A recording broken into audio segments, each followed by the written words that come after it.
Hello hello yes ma'am. Good morning ma'am. Yes ma'am, good morning ma'am. Good morning बेटा। जैसा file open होने में time ले रहा है इसलिए बस वेट कर रहे हैं, नेट स्लो है इस समय थोड़ा, तो फाइल ओपन हो जाए तो फिर पढ़ाना शुरू करते हैं। जब तक ओपन होती है तब तक जो पहले हम लोग ने पढ़ा था, हम लोग ने यूनिट 3 में स्टार्ट किया था एज एपिडेमिक मॉडल, तो उसमें याद है आप लोग ने कि क्या पढ़ा था हम लोगों ने? थोड़ा सा रिवाइज करा देते हैं जब तक ये फाइल ओपन होती है कि हम लोग अब, जैसे लास्ट ईयर जब हम लोग ने पढ़ा था लास्ट सेमेस्टर थर्ड सेमेस्टर में, तब भी हम लोग ने एज डिपेंडेंट एपिडेमिक मॉडल पढ़ा था पॉपुलेशन ग्रोथ के लिए, कि पॉपुलेशन ग्रोथ के लिए कई बार हम, जैसे हमने कहा कि हर मॉडल के हिसाब से पॉपुलेशन का या किसी का भी कोई मॉडल बनाते हैं उसके हिसाब से हमें उसमें वेरिएबल और पैरामीटर्स को इन्वॉल्व करना पड़ता है। तो कई बार हम लोग ने ये मतलब देखा गया, ऑब्जर्व किया गया कि एज का इफेक्ट भी पॉपुलेशन पर पड़ता है। उसी तरीके से जो डिजीजेस हैं उनका भी, जैसे अभी तक हम लोग सुन रहे थे कि कोरोना डिजीज जो थी वो अभी जो इससे पहले कोविड आया था उसमें बच्चों को ये इफेक्ट नहीं कर रही थी, ये सुना था सबने? Hello yes ma'am. Yes ma'am. जैसे अभी कोविड में तो सुना था कि जो कोविड इससे पहले जो एक स्ट्रेन आया था उसमें वो बच्चों को इफेक्ट नहीं कर रही थी, मतलब एज फैक्टर वहाँ पे इन्वॉल्व था कि जो बूढ़े हैं उन पे ज्यादा इफेक्टिव थी और यंगस्टर्स पे भी कम थी। लेकिन एट प्रेजेंट जो कोविड चल रहा है वो बच्चों में भी है और यंगस्टर्स में भी बहुत ज्यादा है। थोड़ा सा हमने आप लोग की क्लासेस इधर नहीं ली, इसीलिए नहीं ली, थोड़ा सा मेरा माइंड डिस्टर्ब था, हमारे घर में भी डेथ हो गई थी तो उस वजह से दिमाग नहीं काम कर रहा था थोड़ा, तो हमने कहा थोड़ा सा रेस्ट कर लेंगे तब आप लोग को पढ़ाना शुरू करेंगे। तो दिस मीन्स कि कई बार मॉडलिंग में एज फैक्टर भी करना पड़ता है हमें। तो हम यहाँ पे किसी भी पर्टिकुलर डिजीज की बात नहीं कर रहे हैं, लेकिन जिस भी डिजीज में हमें एज फैक्टर को इन्वॉल्व करना पड़े उसके लिए हम जो टर्म्स हमें जिस तरह से हम इन्वॉल्व कर सकते हैं वो चीज मैथड जो है वो हम लोग यहाँ पर पढ़ रहे हैं कि एज डिपेंडेंट एपिडेमिक मॉडल, कि जो एपिडेमिक मॉडल है उसमें एज को किस तरह से इन्वॉल्व करते हैं। सो एसआई मॉडल पढ़ रहे हैं, दिस मींस पॉपुलेशन को केवल दो पार्ट्स में डिवाइड किया गया था, ससेप्टेबल में और इन्फेक्टिव्स में। जो ससेप्टेबल क्लास था उसमें जो एज है वो मैटर नहीं करती, एज को कोई एज मैटर करती, किसी भी एज को के पर्सन को वो डिजीज हो सकती है। लेकिन इन्फेक्टिव क्लास में जो है वो एज मैटर करती है। दिस मींस जो अभी तक हम लोग ने एस और आई वेरिएबल्स पढ़े थे वो केवल टाइम के फंक्शंस थे, लेकिन इस एज डिपेंडेंट एपिडेमिक मॉडल में जो फंक्शन है वो हमारा एस जो है, दिस मींस जो ससेप्टेबल क्लास है वो तो केवल टाइम का फंक्शन है, टाइम डिपेंडेंट है, लेकिन जो इन्फेक्टिव क्लास है वो एज डिपेंडेंट है। दिस मींस जैसे हमने जो हम लोग ने यहाँ पे एक एग्जांपल लिया था चिकन पॉक्स का, जो स्मॉल पॉक्स होते हैं उनका बच्चों में जो सीवियरिटी होती है वो बहुत ज्यादा होती है, अक्सर उससे उनकी डेथ भी हो जाती है, लेकिन जैसे जैसे एज बढ़ती है उसकी सीवियरिटी जो है वो कम होती जाती है, वो कम खतरनाक होती है, बहुत ज्यादा इफेक्ट बॉडी को नहीं करती है। This means this disease is depend on age, तो इन्फेक्टिव्स की एज पर डिपेंड करती है। तो यहाँ पे हम SI age dependent epidemic model पढ़ रहे हैं, जहाँ पे ससेप्टेबल जो था वो केवल टाइम का फंक्शन है, लेकिन जो इन्फेक्टिव है वो एज और टाइम दोनों का फंक्शन है। तो यहाँ पे जो ससेप्टेबल क्लास है वो एज और टाइम दोनों का फंक्शन है। तो this means this is IAT where this is age form. अब हमने क्या किया कि जैसे हम लोग ds अपॉन dt पढ़ रहे थे, ये सब हम समझा चुके थे कि ds अपॉन dt में माइनस बीटा एस आई पढ़ते थे। तो s तो इंडिपेंडेंट है,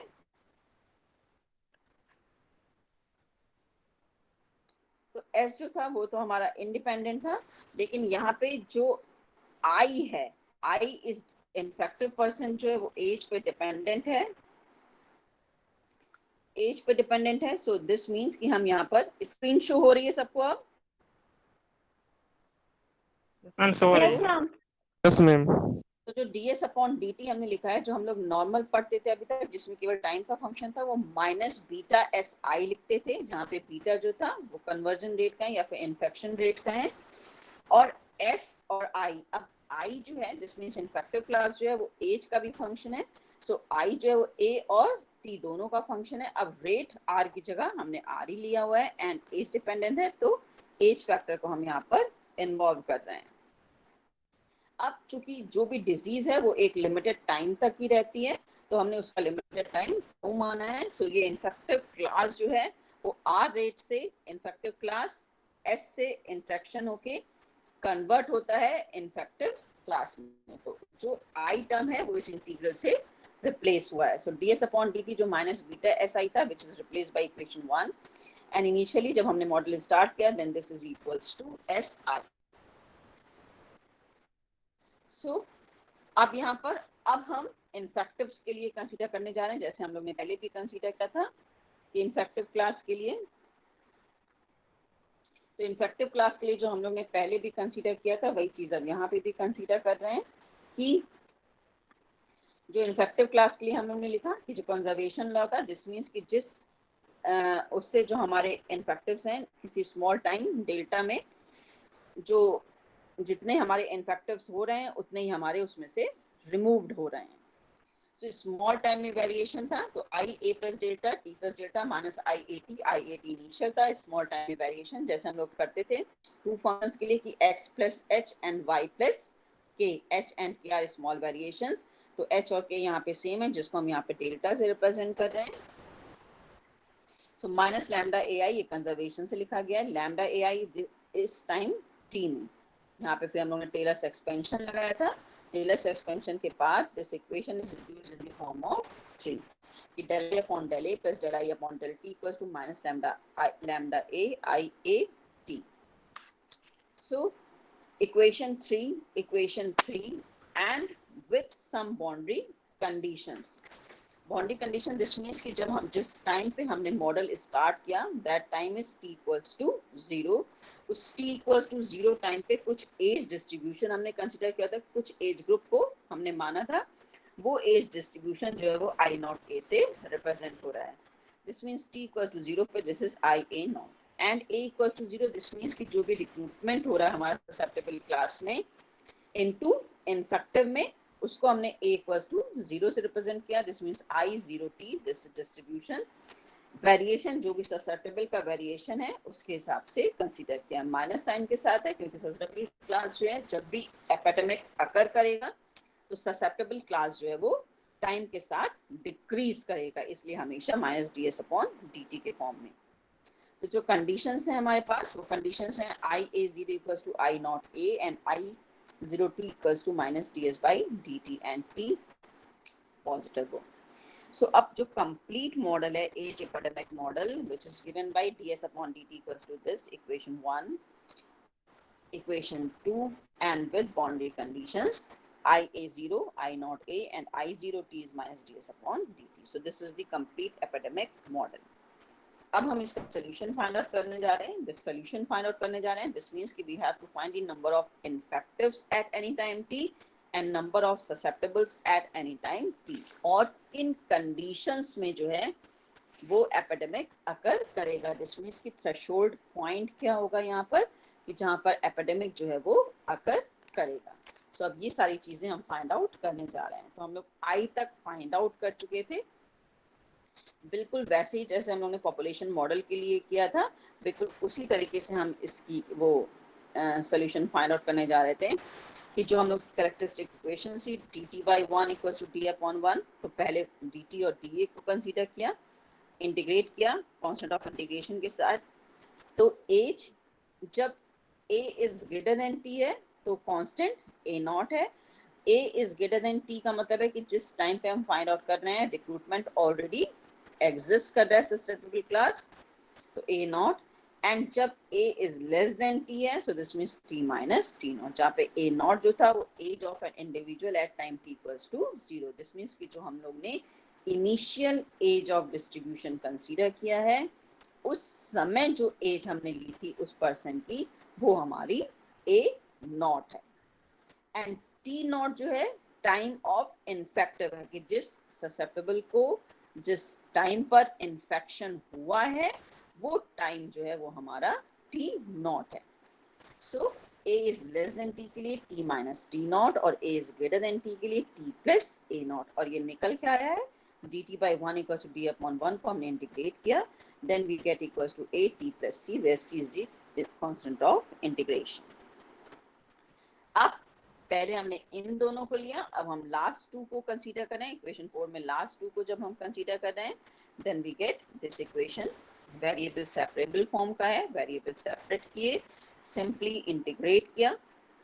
a, अब यहाँ पे a nought to a, this means कि जब इनिशियल डिस्ट्रीब्यूशन जो था वो a नॉट है, this means initial distribution at time t equals to 0, तो a नॉट और 0 है. किसी टाइम t पर एज a है तो इनफेक्टिव a एंड t है. तो बिल्कुल उसी तरह से हमने इंटीग्रेट किया. अब ये जो i लिखा हुआ है, ये a is greater than t और a is less than t के लिए, दोनों के लिए डिफरेंट है. कि a is less than t और a is greater than t, जो हमने यहाँ पे वैल्यूज लिखी हैं, जो हमने यहाँ पे वैल्यूज लिखी हैं, कहाँ गई ये इक्वेशन 5 में, कि अगर a is greater than t है तो t प्लस a नॉट है, a is less than t है तो a जो है t माइनस t नॉट से रिप्लेस हो रहा है. तो वही चीज हम a नॉट t नॉट को इसी इक्वेशन की हेल्प से a और t में रिप्लेस कर रहे हैं. कि अब यहाँ पे ये जो हमने i की वैल्यूज, यहाँ पे जो i की वैल्यूज निकाली हैं, a नॉट टू a में i a t और i नॉट a में. सो जब a is greater than t है तो यहाँ पे a जो है वो replace by a minus t है. ये जो a नॉट है, ये जो a नॉट लिखा हुआ है, a equals to t plus a nought था, a नॉट की जगह हमने a माइनस t से रिप्लेस किया, और वही लिमिट जो है a नॉट टू a से a माइनस t हुआ था. ये सारी चीजें हम लोग पहले पढ़ चुके हैं अभी. एंड सेकेंड में जब हमारे पास लेस देन है, a is less than t है, तो यहाँ पे हमारे पास a equals to t minus t nought था, तो this means t minus a से रिप्लेस हो गया. सो दिस मीन्स यहाँ पे जो at था, ये जो at है, ये यहाँ पे हमारा 0 t माइनस a से रिप्लेस हुआ, और लिमिट अब 0 टू a से स्टार्ट हो गई. तो ये i की दो वैल्यूज हैं, for a is greater than t और a is less than t. अब these are the number of infectors at any time t. अब जिस टाइम पे हम कंसीडर कर रहे हैं वो चीज यहाँ पर लिखी हुई है. अब इसी i को यूज करके हम ds by dt की वैल्यू फाइंड आउट करेंगे. ds अपॉन dt हमारी ये था. अब यहाँ पे भी वेरिएबल सेपरेबल है, वेरिएबल सेपरेबल मेथड से हमने इंटीग्रेट किया. तो टाइम t इक्वल टू 0 पे s नॉट की इनिशियल पॉपुलेशन और t पे st, so this means t. अब यहाँ पे ये डबल इंटीग्रल हो गया 0 to tau and 0 to t. ये पूरा हमारा i है and this is equals to dt. Simply variable separable method से हमने इसको इंटीग्रेट किया. we get equals to s nought exponential minus integral 0 to t 0 to tau r a i a t d a dt. यहाँ तक हम लोग ने i तक फाइंड आउट किया था, उसके बाद ये वैल्यू. अब ये जो हमने इक्वेशन 7 लिखी हुई है, इक्वेशन 7 में जब हम i की वैल्यू सब्स्टिट्यूट कर देंगे, then we get the number of susceptibles at any time t. Number of susceptibles जो है वो किसी भी टाइम t पर हम फाइंड आउट कर सकते हैं. अब हम पहले जो फर्स्ट इंटीग्रल है, integral 0 to tau r a i a t t a, इसको कंसीडर करने जा रहे हैं. सो जब हम इस इंटीग्रल को कंसीडर कर रहे हैं तो 0 टू टाउ, अब t टाइम जो है वो 0 टू टाउ के बीच में एग्जिस्ट करता है. तो इस इंटीग्रल को हमने दो पार्ट्स में ब्रेक किया, 0 to t and t to tau. अब अगर हम, अब चूंकि हमें पता है कि जिस भी डिजीज को हम कंसीडर कर रहे हैं वो डिजीज एक लिमिटेड टाइम तक अकर करती है, तो ये जो सेकंड वाला इंटीग्रल है, अगर हमने टाउ टाइम के बाद कंसीडर किया है तो ये जो सेकंड पार्ट ऑफ इंटीग्रल है ये 0 के बराबर होगा. दिस मीन्स मान लीजिए जैसे स्मॉल पॉक्स वगैरह का जनरली हम लोग कहते हैं टाइम जो है वो 15 डेज होता है. ठीक, हमने जब हम उसको कंसीडर कर रहे हैं 20 डेज बाद, तो दिस मीन्स अगर हम उस पर्सन को जो कंसीडर करने जा रहे हैं 20 डेज के बाद, तो तब तक वो ऑटोमेटिकली ठीक हो गया. तो दिस मीन्स वो टाइम पीरियड यहाँ पर ऐड नहीं होगा, जो इन्फेक्टिव क्लास है वो वहां पर खत्म हो गया. और टी टाइम जो है वो टाउ के बीच का है. T time is line between 0 to tau. तो दोनों को चेक किया. अब फर्स्ट वाला इंटीग्रल जो है वो a is less than t के लिए है, जो सेकंड वाला इंटीग्रल है वो a is greater than t के लिए है. तो जो हमने i की values a is greater than t और a is less than t के लिए यहाँ पे फाइंड आउट करी हैं, वो यहाँ पर हम सब्स्टिट्यूट कर देंगे। ये जो इंटीग्रल हमने यहाँ पे फाइंड आउट किए हैं, यहाँ पे हम ये इंटीग्रल की वैल्यूज जो है वो यहाँ पर सब्स्टिट्यूट कर देंगे। जब हम यहाँ पे इनकी वैल्यूज सब्स्टिट्यूट करेंगे तो सिंपल सब्स्टिट्यूशन है, यहाँ पे कोई भी फर्क यहाँ पे नहीं है। जैसे हमने यहाँ पे लास्ट में since the time of infectiousness is tau, the last integral vanishes if t is greater than tau। अगर t जो है tau से ग्रेटर है तो लास्ट इंटीग्रल वैनिश हो जाएगा। तो दोनों की जगह वही चीज लिखा है, एक की जगह i के लिए i is greater than t के लिए जो वैल्यू लिखी है, एक फर्स्ट इंटीग्रल में i is less than t के लिए ये वैल्यू लिखी है, and i is greater than t के लिए ऊपर वाली वैल्यू लिखी है। अब ये जो निकाला था ये हमने RA है, ये पूरी चीज आपकी RA है, और हमें निकालना क्या है इसमें, इस 0 to double integral 0 to t। अब जो हमने ये निकाला है, ये जो इंटीग्रल हमने निकाला है, अब हम इसको दोबारा इंटीग्रेट करने जा रहे हैं विथ 0 to t। तो सिंपल इंटीग्रेशन है, कहीं पर कोई भी एक्स्ट्रा कोई कैलकुलेशन नहीं किया गया है, सिर्फ डबल इंटीग्रल सब जगह ऑपरेट कर दिया गया है। उस डबल इंटीग्रल में जो सेकंड इंटीग्रल है हम इसको small m function of t से रिप्रेजेंट कर रहे हैं, और जो बाउंड्री कंडीशन हमने I0 = -ds/dt रखा था तो यहाँ पर हम सब्स्टिट्यूट कर रहे हैं। जो लास्ट इंटीग्रल है यहाँ पे ये जो i t-80 लिखा हुआ है वहां पर ये वैल्यू हम सब्स्टिट्यूट कर रहे हैं। तो जो सेकंड वाला इंटीग्रल है उसकी जगह हमने m सब्स्टिट्यूट किया, और वहां पे हमने ds/dt जब इसको इंटीग्रेट किया तो यहाँ पे वैल्यू सब्स्टिट्यूट कर दी। जब इस वाले i t-a को इंटीग्रेट किया तो -ds/dt t-a को सब्स्टिट्यूट किया, and we get mt।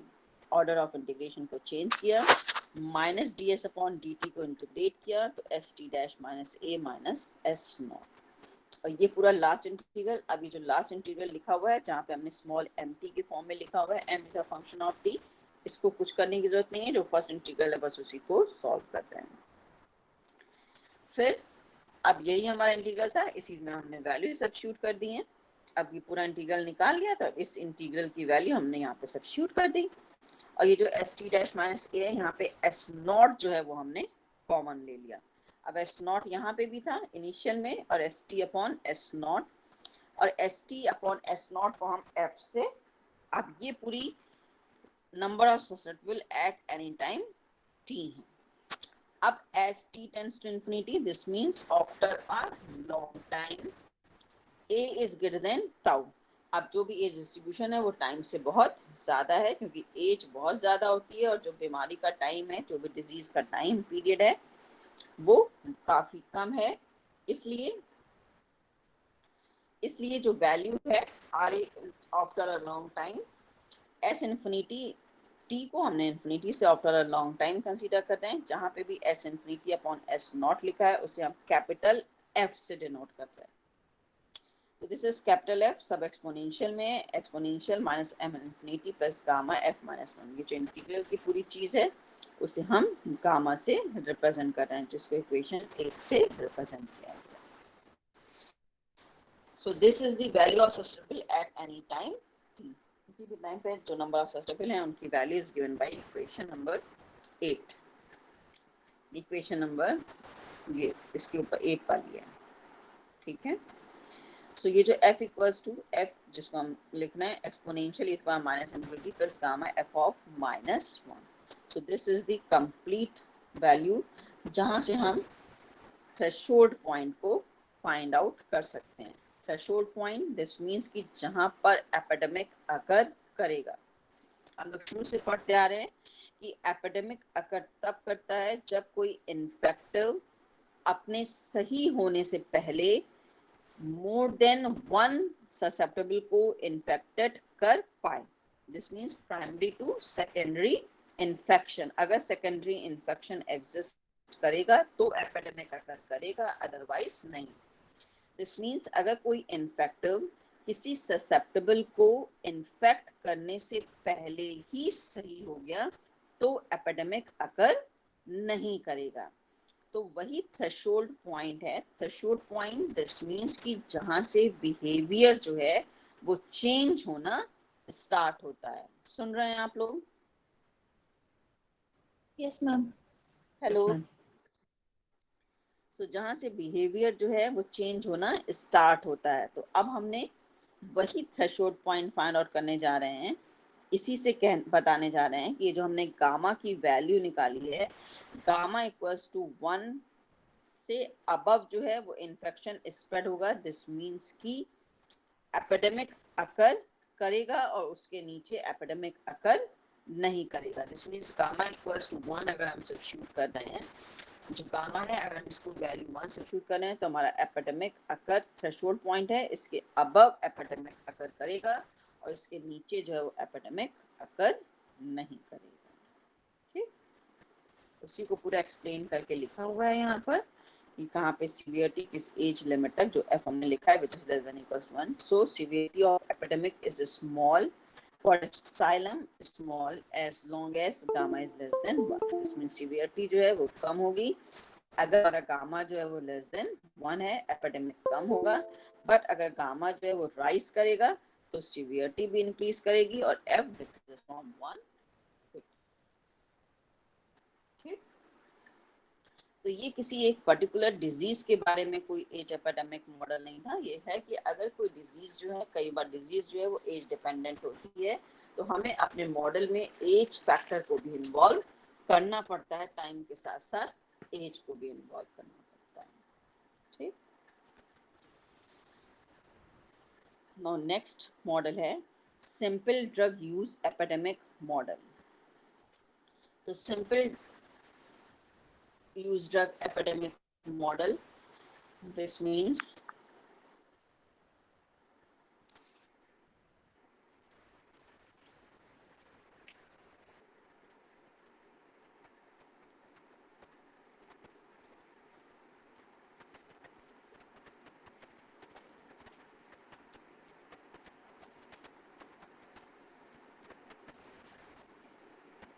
Screen show हो रही है सबको? Yes, ma'am. Yes, ma'am. So Yes, ma'am. ना Yes, ma'am. इसमें एक्सप्रेशंस बहुत लंबे होंगे, वो इस चूंकि इस आईपैड में लिखते नहीं बनता है, इसलिए हम थोड़ा उसको समझाते जाएंगे और थोड़ा लिख के जो हमें लगेगा। Simple drug use epidemic model. अब हम यहाँ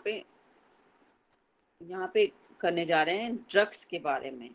किसी भी पर्टिकुलर ड्रग को हम यहाँ पे कंसीडर नहीं कर रहे हैं, केवल एक जनरल ड्रग यहाँ पे यूज कर रहे हैं। तो मॉडल का यहाँ पे जो मतलब है कि जब भी हम अपनी बॉडी में, जैसे आपके हेडेक हुआ तो आप कोई पेन किलर लेते हैं, और वो जो पेन किलर लेते हैं वो जहाँ हेडेक हो रहा है तो सिर्फ मींस कि वो आपके हेड पे ही अफेक्टेड है, बॉडी के किसी और पार्ट पे जो वो है वो अफेक्टेड नहीं है। दिस मींस जब भी आप कोई डोज लेते हैं, जब भी कोई ड्रग आप लेते हैं तो पहले वो आपके ब्लड में घुलती है और ब्लड में डिसॉल्व होने के बाद जहाँ पे भी आपके पेन होता है या जो भी प्रॉब्लम होती है वो उसको दूर करती है और बाकी किसी भी साइड को टच नहीं करती है, जो रिसर्चेस हैं। क्योंकि जैसे हम कहते हैं कि जब हम कोई भी एलोपैथिक दवा मेडिसिन कंसीडर करते हैं तो उसमें बहुत सारे साइड इफेक्ट्स भी होते हैं, तो ये हमारे रिसर्चर्स पर डिपेंड है कि वो साइड इफेक्ट्स कहाँ पर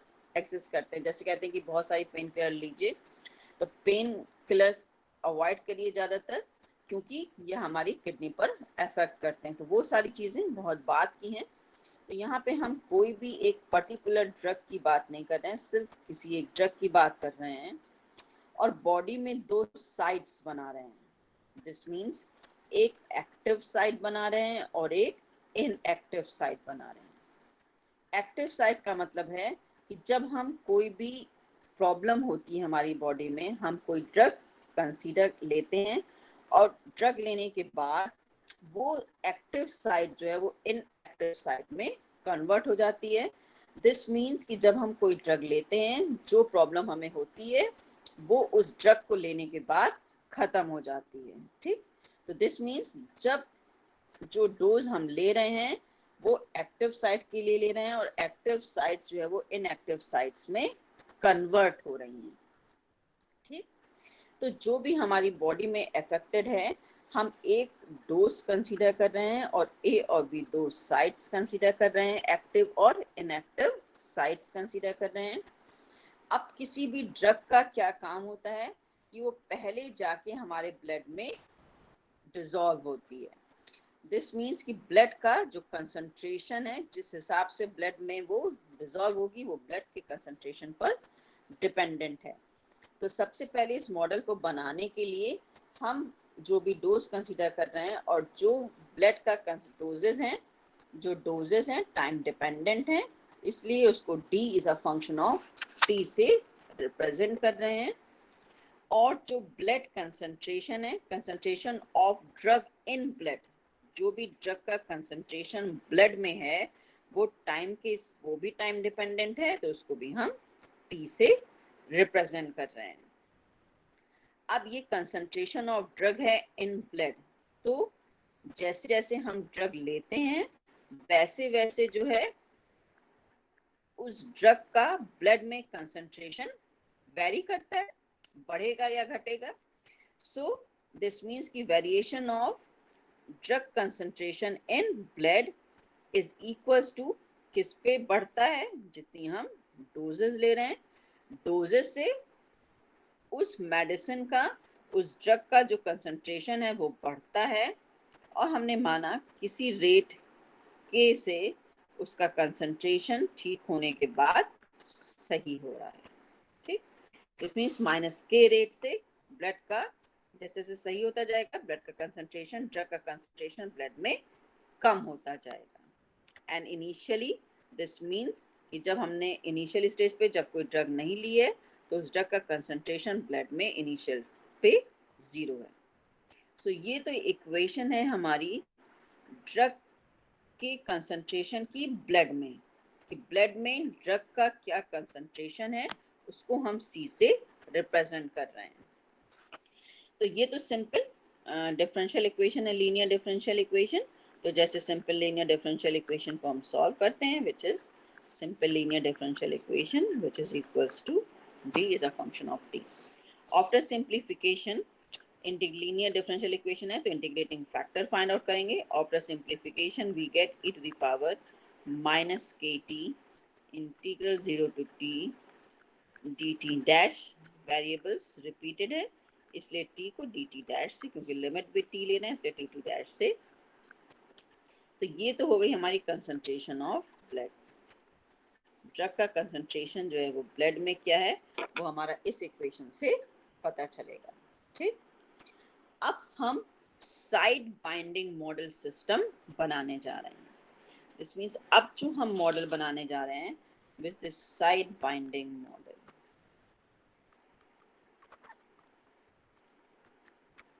side binding model. So side binding model, जैसे हमने कहा कि जब हम कोई ड्रग हमारी बॉडी में सप्लाई की जाती है तो जहाँ पे भी हमारी जो प्रॉब्लम होती है उसको दूर करती है। तो जो प्रॉब्लम है वहाँ पे वो एक्टिव साइट, जहाँ पे वो अफेक्टेड नहीं है वो इनएक्टिव साइट्स। तो टोटल जो साइट्स हैं हमने उनको n लिया, तो एक्टिव और इनएक्टिव साइट्स मिलाकर ये हमारी एक इक्वेशन बन गई। ठीक है, इससे पहले इक्वेशन नंबर दिया मैं, हाँ 2 है, तो this is 3। So this means this is 3. So total binding बना के हमारे पास एक्टिव और इनएक्टिव साइट्स मिला के this is equals to n. अब इनका variation with respect to time, कि एक्टिव साइट का with respect to time and inactive sites का वेरिएशन।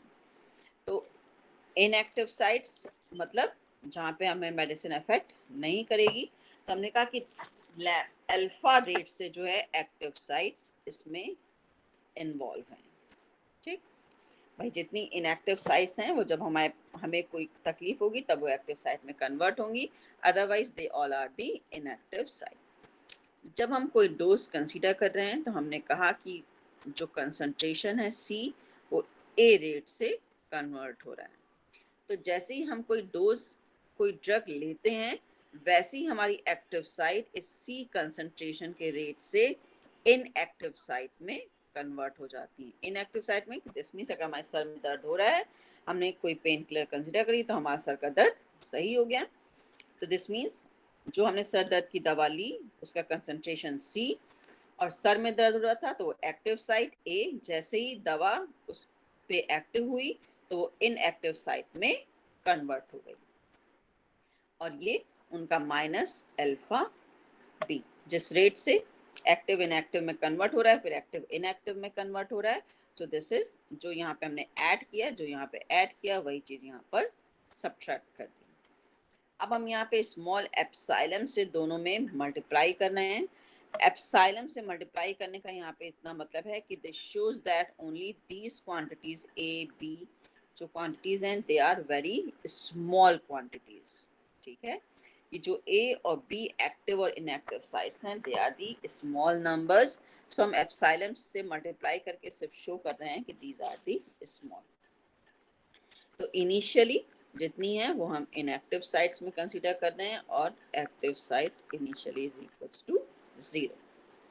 तो ये हमारा साइट बाइंडिंग मॉडल सिस्टम है, जहाँ पे अल्फा बीटा एप्सिलॉन जो है वो सब कांस्टेंट हैं. सीटी जो है वो concentration of drug in blood है, और जो ब्लड है, और जो number of active sites available हैं, नंबर ऑफ एक्टिव साइट्स जो अवेलेबल हैं वो बीटा सी, जो बीटा सी ए, इनको अपॉन एप्सिलॉन कह रहे हैं, एप्सिलॉन से डिवाइड करें क्योंकि स्मॉल नंबर है. एंड जो रिप्लेसमेंट होता रहता है इन सब में एक्टिव साइट्स में, उनका जो रिप्लेसमेंट है this means which is equals to alpha beta upon epsilon. Replacement है दिस मीन्स वो अपने आप को दोबारा जो बनाती रहती हैं, which is alpha beta upon epsilon. So this is the complete model for side binding model. अब हम ये फाइंड आउट करने जा रहे हैं कि जो ब्लड कंसंट्रेशन है, कि जो इनका रिएक्शन है हमारी बॉडी में, which is denoted by R, which is a function of T. जो रिएक्शन हमारी बॉडी में ड्रग का होता है, which is equals to capital R C into A. ठीक, दिस मीन्स किसी ड्रग का जो रिएक्शन है which is given by concentration of drug in blood into active site. R जो है वो कोई भी पॉजिटिव कांस्टेंट है. ये जो है हम आर लिख रहे हैं, this measures a response of a drug in individual body. जैसे हमने कहा कि यहाँ पे किसी भी पर्टिकुलर ड्रग के बारे में हम बात नहीं कर रहे हैं, कोई एक जनरल ड्रग के बारे में बात कर रहे हैं. तो दिस इज सिंपल, ये शो करेगा कि जो भी इफेक्ट है वो हमारी इंडिविजुअल बॉडी पर उस ड्रग का क्या पड़ रहा है.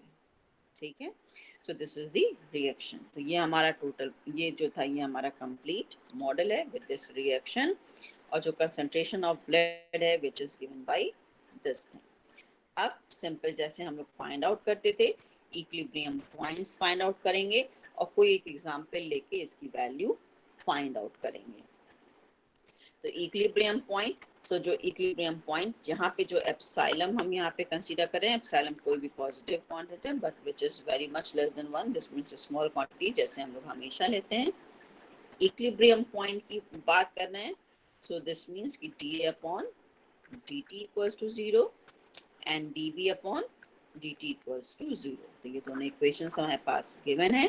हम इसमें d अपॉन dt और dv by dt equals to 0 substitute करके इन इक्विलिब्रियम पॉइंट्स को जैसे फाइंड आउट करते थे कि b कैप और a कैप से रिप्रेजेंट करना है.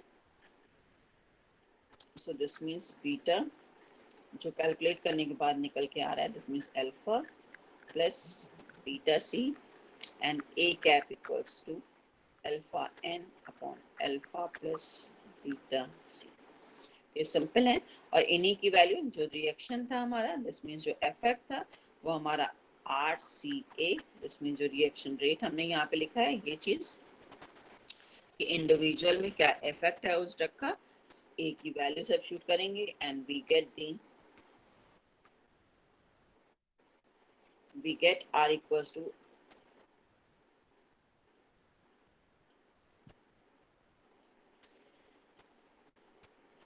RCA, जो वैल्यू है यहाँ पे A की वैल्यू सब्स्टिट्यूट कर दें तो R equals to RC alpha n upon alpha plus beta सी.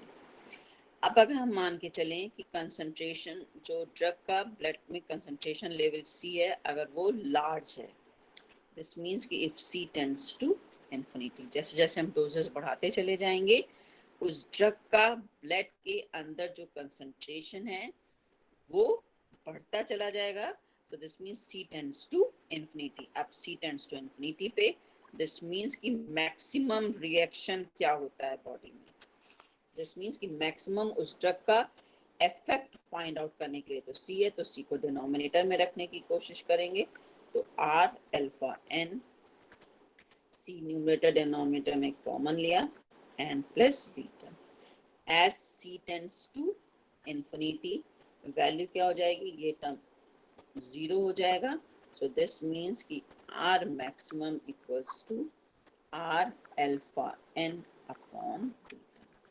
सो एक चीज जैसे हम लेते हैं, जैसे अगर आपके फीवर हुआ, ठीक, तो जब आपके फीवर हुआ तो आपने मेडिसिन लेना शुरू किया, पैरासीटामोल लेना शुरू किया, तो जैसे जैसे आपकी बॉडी में उस ड्रग घुलती चली जाएगी कंसंट्रेशन, वैसे आपकी बॉडी में इफेक्ट दिखाई देने लगेगा, आपका बुखार कम होने लगेगा।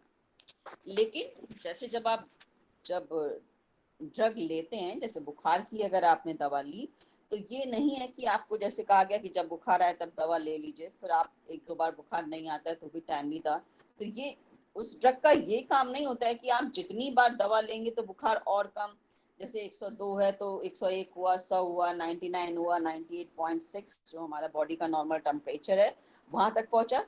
अब अगर आप उसे फिर ले लें तो आप कहेंगे आपका 97 हो जाए, फिर ले लिया 96, तो ये चीज हमारी बॉडी के लिए, ड्रग के लिए काम नहीं करती है, ऐसा नहीं होता है। हर ड्रग की एक मैक्सिमम लेवल होती है ब्लड में घुलने का, वो उसी रेशियो में हमारे ब्लड में घुलती है और हमारी बॉडी को एक normal, this means active sites को इनएक्टिव में कन्वर्ट करके अपने रिस्पॉन्स को खत्म कर देती है। ठीक है, ये नहीं है कि आपने दवा ज्यादा ले ली तो वो जो मेडिसिन है वो आपके में इतनी ओवरडोज हो गई। कुछ मेडिसिन के साथ ये होता है कि जैसे आप जैसे शुगर की जो मेडिसिन है वो ओवरडोज नहीं होनी चाहिए, क्योंकि अदरवाइज वो आपकी शुगर लेवल को लो कर देंगी।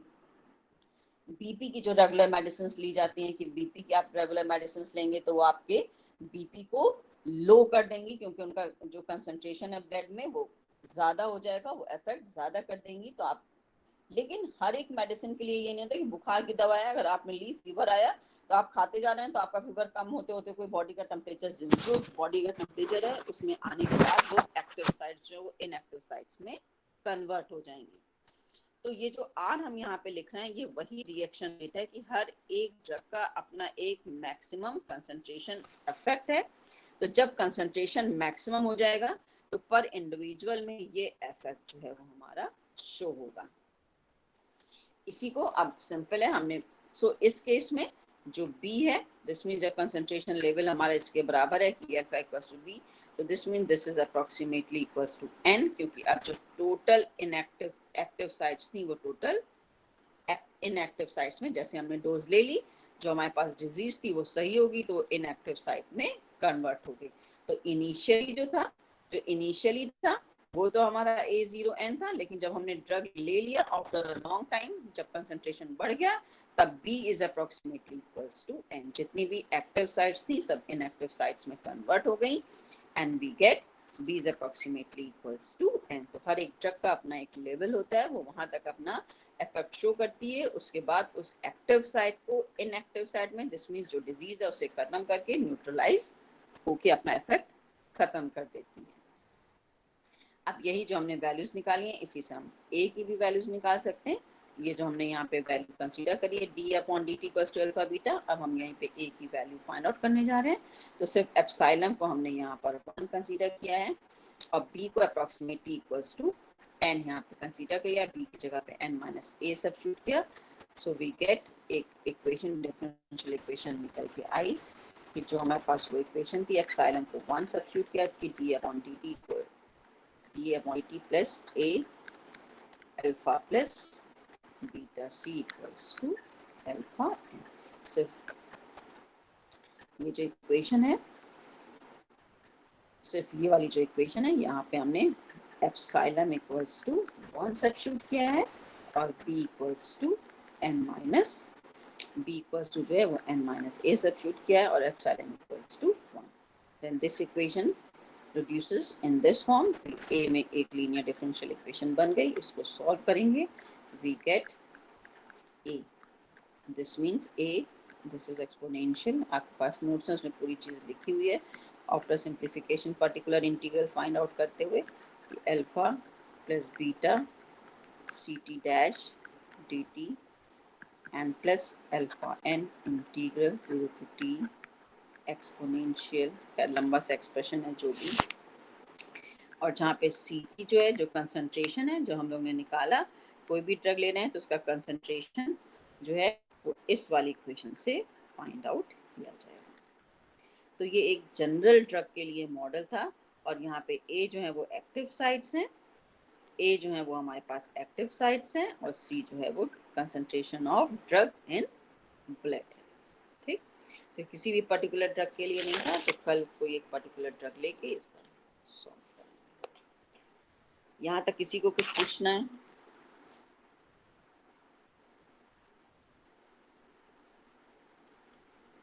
यहाँ तक किसी को कुछ पूछना है? No, ma'am. चलिए, तो कल इसी टाइम पर फिर मिलेंगे.